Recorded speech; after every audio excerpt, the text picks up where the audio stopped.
영국에 인디펜던트 언 썬데이라고 하는 잡지가 있는데요. 이것도 오래전 이야기예요. 10수년 전에 거기에 기사가 이렇게 실렸어요. 앞으로 40년 후에 영국에는 기독교가 없어질 것이다. 영국에는 기독교가 없어질 것이다. 중세기 이후 근대까지요, 가장 선교를 많이 한 나라가 영국입니다. 영국이 선교를 많이 해서 곳곳에 기독교가 이렇게 퍼지게 됐는데, 그 영국에서 신앙이 다음 세대로 이어지지 못해서 단절이 된다는 거예요. 단절이. 웨슬리 목사님이 그렇게 공부했었던 그런 그 영국 브리스톨에 있는 그 웨슬리 칼리지, 거기도 문 닫았어요. 감리교회 신학대학인데 학생이 없어서. 그래서 그 신학대학 자리도 팔렸습니다. 우리나라도 한번 생각해보면, 우리나라 지금 대학생들 중에서요, 예수 믿는 학생들이 10명 중에 1명이 안 돼요. 20명 중에 1명꼴 될까?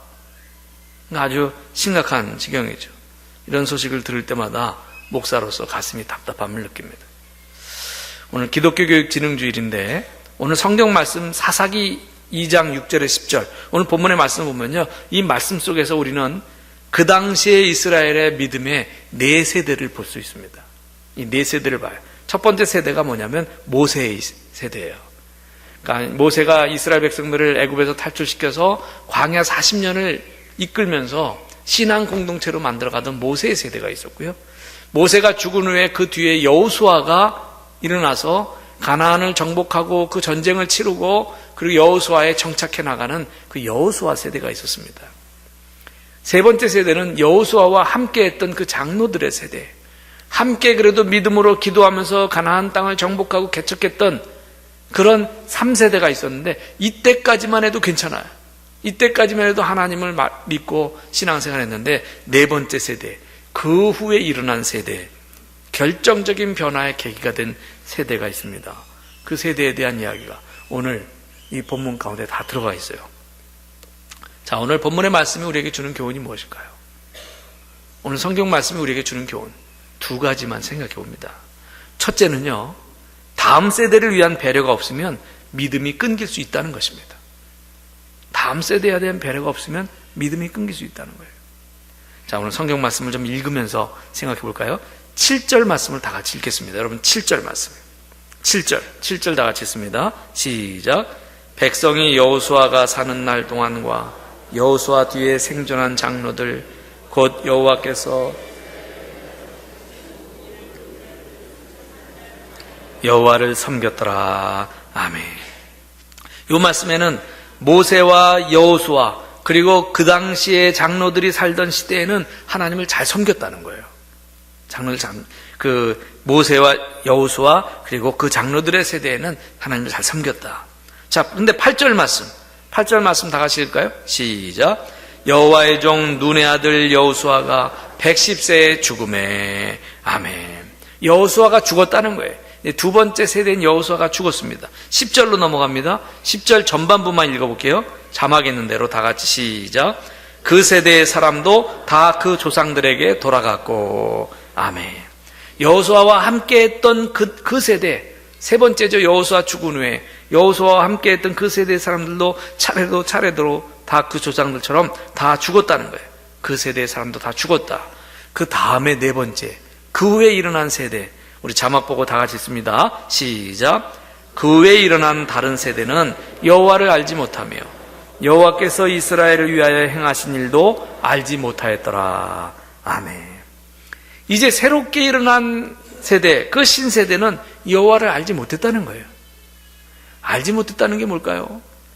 왜 조상들한테 얘기를 못 들었어요? 우리 하나님을 믿는 가문이고 그런 족속들이다. 우리 하나님 믿었다. 우리 조상들이 출애굽할 때 하나님이 이거 다 얘기했겠죠. 근데 그 믿음의 선진들이, 그 조상들이 경험한 신앙의 체험을 알지 못했다는 거예요. 그런 체험이 없었다는 거예요. 그 다음 세대는 그런 체험이 없었어요. 왜 없을까요? 모세와 여호수아와 함께 했던 그 세대는요, 광야 생활하는 어려움을 겪었고, 그리고 그 가나안 땅에 들어가서 전쟁을 치르면서 거기서 정착하는 그 과정에서 치열한 싸움을 싸우면서 거기서 어려움을 겪었어요. 근데 그럴 때마다 그 어려움 속에서 결정적으로 하나님이 역사하셔서, 예? 광야에서는 막 만나와 메추라기, 반석에서 물이 나오고, 또 가나안 정복 전쟁에서는 아무 힘도 없는 이스라엘 백성들이 여리고 성을 무너뜨리게 된 것, 전적인 하나님의 역사가 이루어지고, 이런 체험을 다 했는데 가나안에 정착해서 평안히 살다 보니까 그 다음 세대들은 하나님 체험을 안 했어요. 예, 얘기는 들었을지 몰라도 알지 못했다는 거죠. 여기서 알다라고 하는 단어는요, 체험하는 단어예요. 예? 하나님을 체험을 못했어요. 그래서 바로 하나님을 섬기지 않았다는 거예요. 여러분, 우리를 보면은요, 그걸 딱 볼 수 있어요. 신앙생활은 체험인데 우리 다음 세대는 체험이 별로 없어요. 체험이. 여러분, 우리 한번 생각해 보십시다. 지금 우리의 다음 세대는 바른 길로 가고 있습니까? 과연 축복의 길로 가고 있습니까? 미국의 유명한 교육신학자인 존 웨스터호프 3세라고 하는 분이 계신데, 존 웨스터호프, 이분이 이런 책을 썼어요. 꽤 오래전에 썼는데요. 우리의 아이들이 믿음을 가질 것인가? 우리의 아이들이 믿음을 가질 것인가? 하는 책입니다. 우리나라에서는 교회의 신앙교육이라는 제목으로 번역됐어요.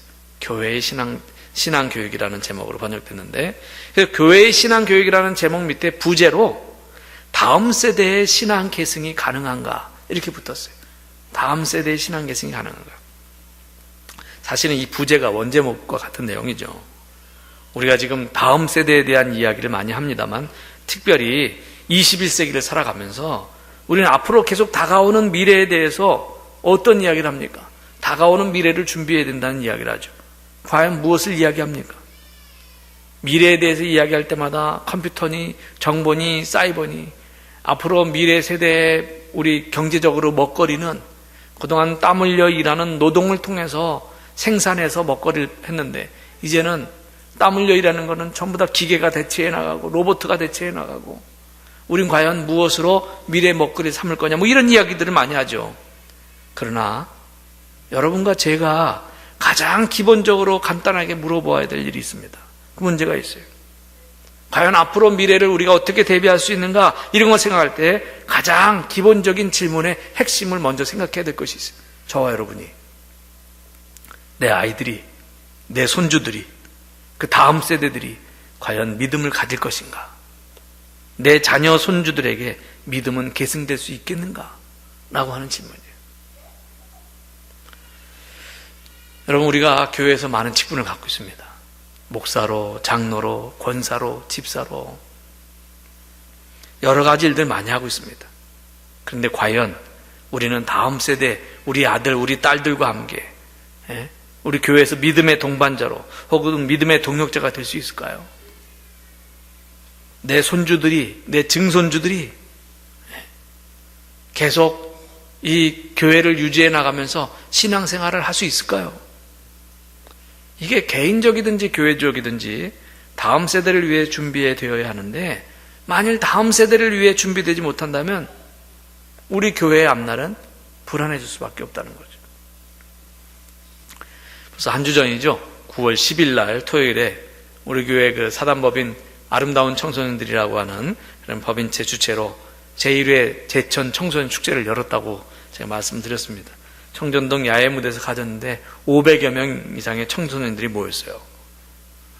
그 아이들이 나와서 막 노래를 부르고 그 기타를 치고 막 하는데, 막 댄스를 하고 그러는 모습을 보면서 이 아이들이 우리의 다음 세대인데, 우리의 미래인데, 이 아이들에게 어떻게 복음을 전할까라는 생각을 하게 된 거예요. 요즘 자라나는 새로운 세대의 특징을 표현한 말이 있습니다. 이것도 뭐 수년 전에 제가 본 건데, 영어로 약자로 PANTS, 팬츠라고 하는 게 영어로 바지라고 하는 뜻인데, 팬츠 신드롬이다 라고 이렇게 표시를 하더라고요. 그 PANTS, 영어로 사용해서 죄송한데요. 그래서 P는 퍼스널, 개인적이라는 거죠. 요즘 자라나는 세대는 개인적이에요. 개인적.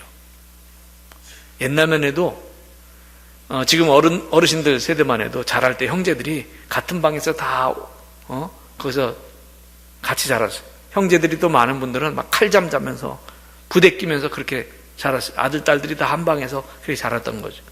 요즘은요, 한 가정에 하나, 둘, 애들이 별로 없어요. 그러다 보니까 다 개인 방들 갖고 있어요. 두 형제가 같이 쓰다가 방 하나 더 생기면은 따로따로 써요. 그러니까 어린 시절부터 많은 형제 속에서 자라지 않았기 때문에 혼자 노는 데 익숙하고요. 예?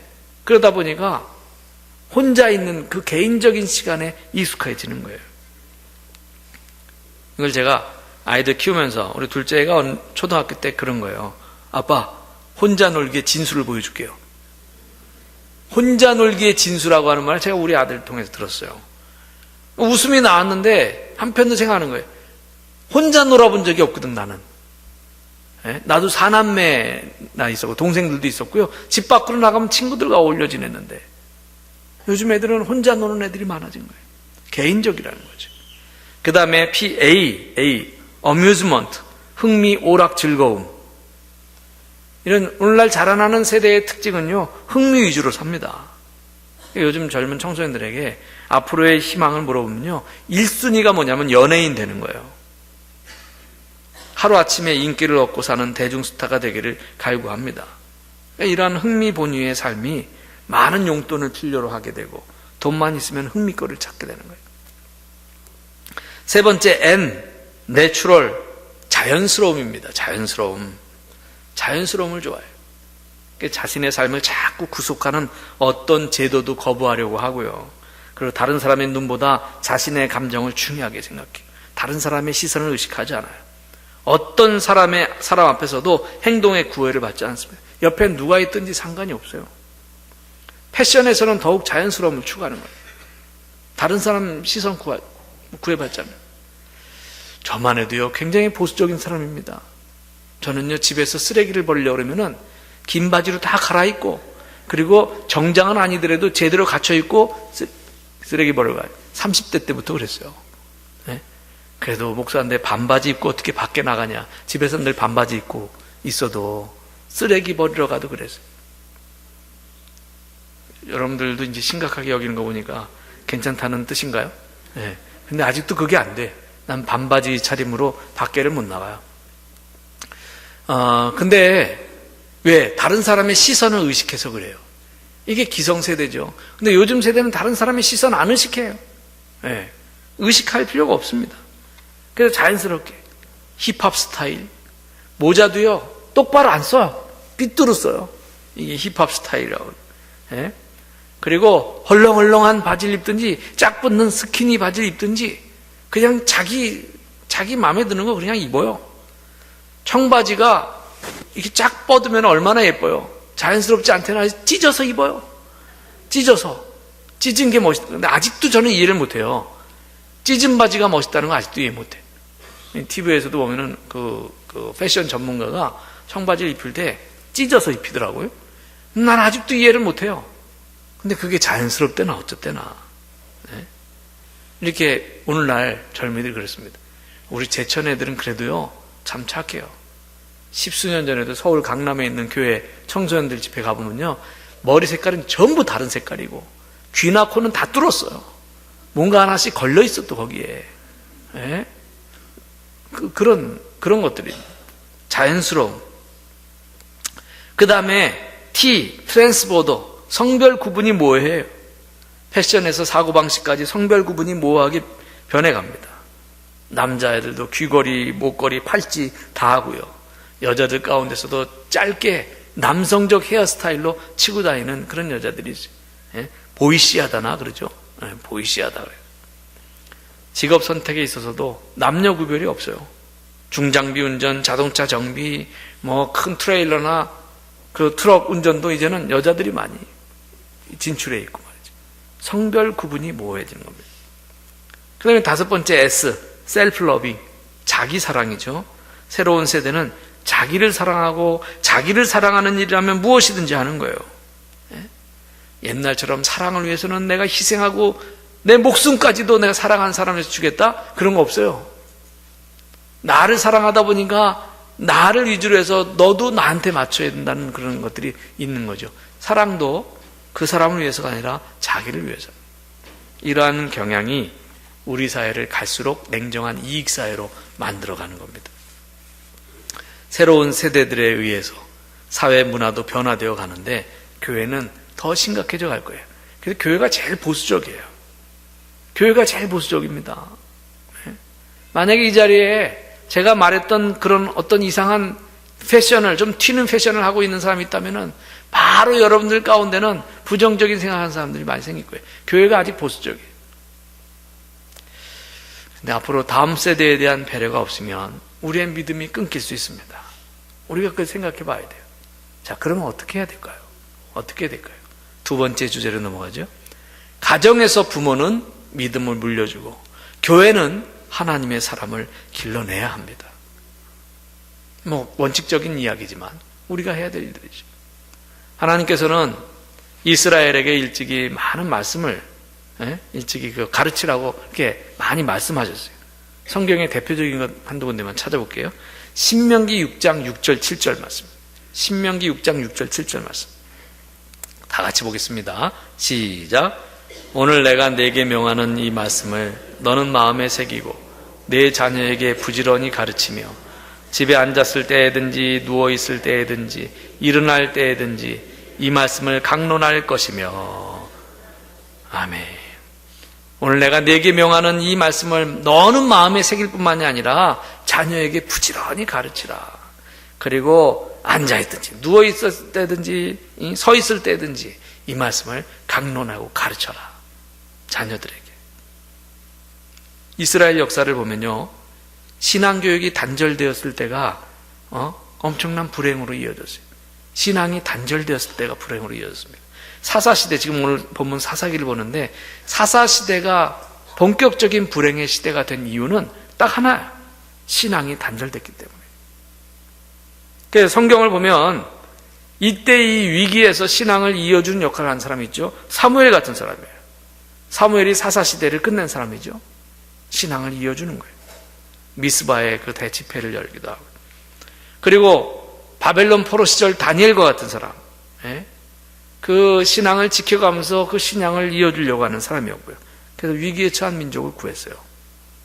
비록 어린 소년들이었더라도 그 믿음으로 다른 사람에게 큰 은혜와 복을 나눈 대표적인 사람들이죠. 성경 복음서에 보면 예수님의 오병이어의 기적은요, 요한복음에 나와 있는데 한 소년이, 한 아이가 예수님 앞에 보리떡 5개와 물고기 2마리를 가지고 헌신했기 때문에 그 기적이 나타난 거죠. 여러분, 우리 자녀들이 믿음 안에서 자라고 있습니까? 그러면 평탄하고 형통하게 될 줄로 믿습니다. 여호수아서 1장 8절 말씀 한 절 더 읽을까요? 여호수아서 1장 8절. 여호수아 1장 8절 다 같이 시작. 이 율법책을 내 입에서 떠나지 말게 하며 주야로 그것을 묵상하여 그 가운데 기록된 대로 다 지켜 행하라. 그리하면 내 길이 평탄하게 될 것이며 내가 형통하리라. 아멘. 이러한 축복의 비밀을 알고 가정에서부터 신앙교육과 훈련을 해야 되는 겁니다. 제가 벌써 꽤 여러 해 전인데 한 60대 목사님이 눈물로 간증하는 그 간증을 들은 적이 있어요. 그 목사님은 자신에게 그 당시에 31살 된 아들이 하나 있는데 이 아들이 중학생 때부터 속을 썩이는데 그냥 속을 썩이는 정도가 아니라 아예 집을 나가서 막 나쁜 짓을 하면서 다닌다고 하는 거예요. 지금 어디에 있는지도 모른대요. 자신은 교회를 우선시했고 성도들 가정을 위해서 그렇게 기도를 하면서 정작 자신의 아들의 신앙을 돌봐주지 못했다는 거예요. 그러면서 하시는 말씀이 목사의 자식들은 둘 중에 하나라고 이야기를 하시더라고요. 신앙 안에서 아름답게 자라든지 아니면 자신의 아들처럼 망나니가 되든지. 그러면서 그 당시에 벌써 10수년 지난 이야기인데 여러 젊은 목사님들은 자신처럼 되지 않도록 그렇게 가정을 중요시 여기고 자녀들에게 신앙 계승을 하도록 노력하시라고. 그것이 확 마음에 박혀요. 여러분 기억하시기 바랍니다. 가정에서 부모는 믿음을 물려주고요, 교회는 하나님의 사람을 길러야 됩니다. 아프리카 케냐에 마사이족이라고 하는 아주 용맹한 부족이 있어요. 그 마사이족에서 선교하시는 우리 감리교 선교사님 한 분이 저한테 크리스마스 때는 카드를 보내면서 안부를 이렇게 묻기도 하고 그러는데 마사이족은 아프리카에 있는 부족 중에서도 굉장히 용맹한 부족입니다. 그러니까 사자를 사냥하는 용맹한 부족으로 소문이 나 있어요. 근데 마사이 부족은 어떤 짐승도 두려워하지 않는데, 예? 그들이 두려워하는 게 있어요. 그래서 마사이족은 집을 지을 때 소똥으로 집을 짓는데요. 소똥으로. 왜냐하면 그들이 두려워하는 게 흰개미라는 거예요. 흰개미. 목재로, 나무로 집을 지어놓으면 이 흰개미가 들어와서 다 갉아먹어서 목재를 다 파놓고 그래가지고 집이 다 무너진다는 거죠. 소똥으로 지어놓으면 흰개미가 못 들어온다는 거예요. 파먹지 못한다는 거죠. 흰개미의 공격에서 집을 지키려고 소똥으로, 예? 그래 집을 짓는데, 여러분 소똥으로 지은 집에 안 사는 것만 해도 행복한 줄 아시기 바랍니다. 그 마사이족이 그게 이제 지혜가 돼서 소똥으로 집을 짓는데, 생각을 해봤어요. 오늘날 우리 믿는 사람들의 공동체에 끊임없이 사단의 공격이 있는데, 공동체를 무너뜨리려 하는 사단의 공격이 있습니다. 그 중에 작게 보이는 것, 바로 세속화의 물결이죠. 서서히 공동체를 갉아먹고 무너뜨리려고 합니다. 그 세속화의 물결은 기성세대보다는 다음 세대에게 더 심각한 영향을 미치고 있다는 거죠. 그래서 우리들 기존 세대의 믿음과 신앙이 잘 전수될 수 있을까 하는 염려가 생기는 겁니다. 오늘이 기독교 교육 진흥주일이에요. 교회에서 신앙교육이 중요하기 때문에 우리 교회학교 선생님들에 대해서 격려하고 표창하고, 예, 선물을 주고 하는 행사를 합니다. 우리 교회학교 선생님들은 교회 교육이 참다운 하나님의 사람을 길러내는 장이 되도록 더욱 힘써야 될 것이고요. 우리 온 교우들은 선생님들을 격려하고 또 위에서 다음 세대를 위해서 기도해야 될 줄로 믿습니다. 우리의 가정과 교회는 자녀들을 말씀으로 양육해서 그들의 시선을 예수 그리스도께로, 그리고 미래로, 그리고 세상을 향하게 하고요. 또 썩어져가는 이 세상에서 빛과 소금의 역할을 할 수 있도록 그렇게 하도록 해야 됩니다. 이것이 다음 세대를 향한 우리의 책임입니다. 사사시대에는 이런 책임을 다하지 못해서 비극이 생겼어요. 오늘날 우리가 생각해 봅니다. 우리 모두에게, 우리의 자녀들로, 우리의 다음 세대들로 인해서 정말 놀라운 축복이 임하게 되시기를 주의 이름으로 축원합니다.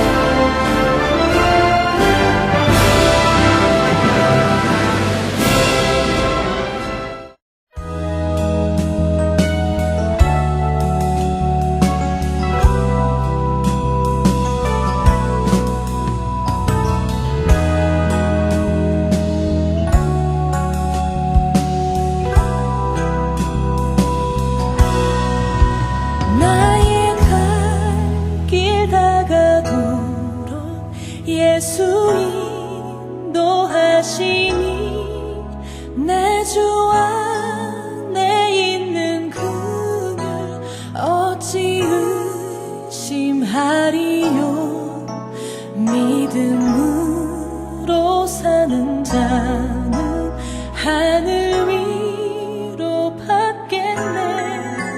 무슨 일을 만나든지 만사형통하리라. 무슨 일을 만나든지 만사형통하리라.